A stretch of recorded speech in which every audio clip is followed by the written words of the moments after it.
नमस्कार दोस्तों, मैं हूं दीपक वशिष्ठ। आप सभी का स्वागत करता हूं इतिहास क्लासेस यूट्यूब चैनल पर।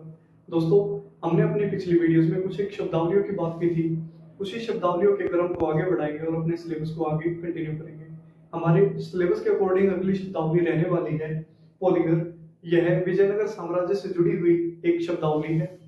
यह उन लोगों को कहा जाता था जो सेना नायक या फिर सेनापति हुआ करते थे। इन सेना नायकों को विजयनगर साम्राज्य में अमर नायक नाम भी दिया गया था। इन्हीं अमर नायक लोगों को पोलिगर कहा गया आने वाले समय में। साथ ही हम देखेंगे कि जब विजयनगर साम्राज्य का पतन हुआ तब इन पोलिगर लोगों की अहम भूमिका देखने को मिलेगी। फिर हम बात करते हैं अगली शब्दावली जागीर के बारे में। जागीर एक प्रकार की भूमि की इकाई थी मध्यकाल में या मुगल काल में। इसके अलावा जो व्यक्ति इसे प्राप्त करता था वो जागीरदार कहलाता था। यह मनसबदारों को भूमि वेतन के बदले में दी जाती थी। यह उन लोगों को दी जाती थी जिन्हें वेतन कैश या फिर किसी और रूप में ना मिला हो तो भूमि दी जाती थी। फिर हम बात करते हैं शरीयत। शरीयत एक इस्लामिक कानून है जिसका शाब्दिक अर्थ है बहते हुए जल की तरफ ले जाने वाला मार्ग। इसमें इस्लाम से जुड़ी हुई विभिन्न बातों के बारे में बताया गया है। यह इस्लाम का कानून है जो कुरान और पैगंबर मोहम्मद के उपदेशों या हदीस पर आधारित है।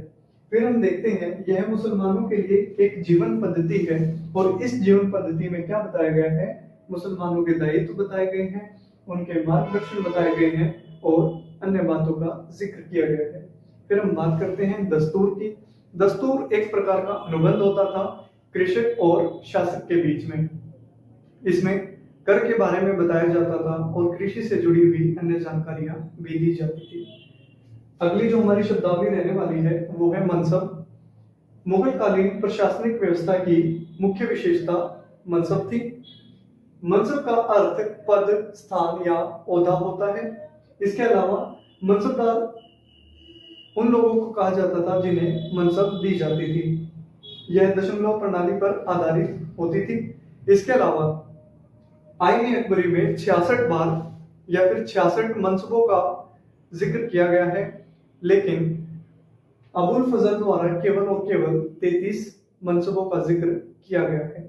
फिर हमारी अगली शब्दावली रहने वाली है वो है देशमुख। देशमुख मराठा साम्राज्य में या फिर मराठों के समय ग्रामीण प्रशासन का मुखिया क्या कहलाता था, देशमुख। यह सभी ग्रामीण कार्यों का लेखा जोखा रखता था, देखरेख करता था। यह एक जिम्मेदार व्यक्ति होता था। इसके अलावा इस पद को वंशानुगत बनाया गया था। अगर कोई व्यक्ति देशमुख आज है तो आने वाले समय में देशमुख उसका बेटा होगा।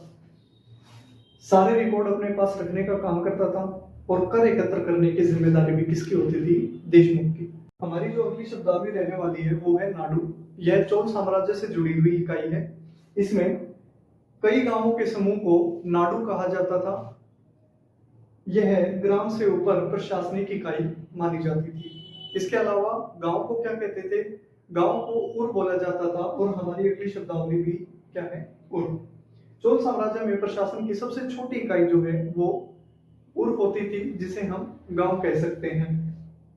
और कई गांव मिलकर क्या बनाते थे, नाडू। हमारी आज की आखिरी शब्दावली रहने वाली है उलेमा।